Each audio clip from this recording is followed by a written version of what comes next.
हाल ही में social media या अखबारों पर आप विदेशी पर्यटकों के साथ किस प्रकार उत्पीड़न किया जाता है ऐसी घटनाएं जरूर सुनी होंगी। जिसमें हालिया का घटना है जो विदेशी पर्यटक यात्री महिला है कर्नाटक के एमपी में, उसके साथ सामूहिक उत्पीड़न किया गया। उसकी घटनाएं आपने जरूर सुनी होगी।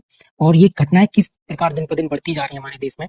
पिछले कुछ महीनों में आपने झारखंड में स्पेनिश महिला का सामूहिक उत्पीड़न का केस सुना होगा। पूरे देश में जो सनसनीखेज बना हुआ था। दिल्ली में हालिया घटना में आपने यूके की जो महिला है उसका उत्पीड़न केस देखा होगा। उस देश में ऐसी घटनाएं हो रही है जहां नारी की पूजा की जाती है, जहां कहा जाता है यत्र नार्यस्तु पूज्यन्ते रमन्ते तत्र देवता, कि जहां नारी की पूजा की जाती है वहीं देवता का वास होता है। हम्पी की जो घटना घटित हुई वह किस क्षेत्र में घटित हुई, ये देखिए। विजयनगर जैसे समृद्धशाली जो क्षेत्र थे, जिसके लिए नूनिज जो पुर्तगाली आपका यात्री था उसने लिखा है कि उस क्षेत्र की महिलाएं सर्वगुण होती थी, एक प्रकार से कि हर फील्ड में डोमिनेट करती थी। योद्धा, शिक्षक, मतलब हर फील्ड में उनका डोमिनेंस होता था। उस क्षेत्र में ऐसी घटनाएं होना बताता है कि हमें किस प्रकार हमारा समाज आगे जा रहा है। तो ऐसी घटनाएं घटित ना हो इसके लिए हमें क्या करना चाहिए। तो एनसीआरबी का जो डेटा है जो कहता है 2016 से 22 तक के जो साल है उनमें 148 ऐसे विदेशी महिलाओं के साथ जो रेप अटेम्प्ट केस हुए हैं, इसमें केवल 16 को सजा दी गई है। मतलब एक डेटा आता है कि 20 में से केवल एक व्यक्ति ऐसा होता है जिसको रेप करने पर सजा दी जाती है, और 86 रेप एक दिन में इन इंडिया होते हैं। तो यह घटना में मतलब कितनी शर्मसार करती है, दिखाती है कि आज भी किस प्रकार हमारी कानून व्यवस्था काम कर रही है। उस क्षेत्र में हम्पी जैसे आप क्षेत्र देख रहे होंगे कि जो मतलब वर्ल्ड हेरिटेज साइट जैसे क्षेत्र है, उस क्षेत्र में प्रशासनिक व्यवस्था को, प्रशासनिक दक्षता को दिखाता है किस प्रकार महिलाएं उस क्षेत्र में भी सेफ नहीं है। टूरिस्ट प्लेस ऐसे हैं जैसे गोवा हुआ, महाराष्ट्र हुआ, बड़े बड़े टूरिस्ट प्लेस पे महिलाएं सेफ नहीं है।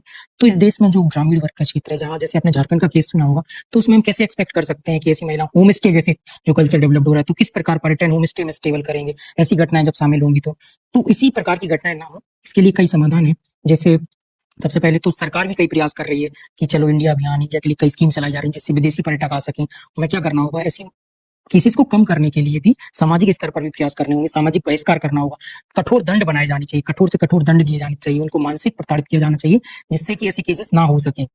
अगर बात करें टूरिज्म सेक्टर की, तो देखिए टूरिज्म सेक्टर हमारी जीडीपी में लगभग 5% का योगदान देता है, जिसमें लगभग 1 से 1.5% जो योगदान आता है वो विदेशी पर्यटकों के द्वारा आता है। तो जीडीपी में भी उनका खासा योगदान होता है। तो जीडीपी के योगदान को ले लीजिए, पर्यटन के क्षेत्र में ले लीजिए, हमारे देश की छवि को ले लीजिए, तो सभी क्षेत्र में विदेशी पर्यटक जितने भी आएंगे तो उनसे हमारे देश की छवि निर्मित होती है। तो आप लोग भी आप कमेंट बॉक्स में बताइए कि आप लोगों को ये समाधान कैसे लगे हैं और क्या और समाधान होने चाहिए जो इन केसेस को कम किए जा सके। धीरे धीरे ही कम, भले ही सही, लेकिन धीरे धीरे कम किए जा सके। आपने कोलकाता का आरजी कर वाला केस भी सुना होगा, तो ऐसे कई केस हैं। निर्भया कांड भी सुना होगा। कितने कांड तो आए दिन होते रहते हैं, कितने सालों से तो इसकी पूरी टेंडेंसी बनी हुई है, फिर भी ऐसे केसेस कम क्यों नहीं हो रहे हैं। तो कुछ आप समाधान जो आप अपने स्तर से सोच पा रहे हैं, क्योंकि मेंस में भी आपको ऐसे समाधान लिखने होंगे। सोशल जस्टिस हो गया, इंडियन सोसाइटी के पेपर में महिलाओं की स्थितियों के बारे में पूछा जाता है। तो ऐसी केसेस के बारे में आप और क्या अपनी नॉलेज बताइए, अपने समाधान बताइए और क्या किया जाना चाहिए। समाज के स्तर पर क्या किया जाना चाहिए, व्यक्तिगत स्तर पर क्या किया जाना चाहिए, सरकार को क्या किया जाना चाहिए, तो इसके बारे में आप बताइए। तो मिलते हैं आपके साथ अगले वीडियो में एक अन्य टॉपिक के साथ। धन्यवाद।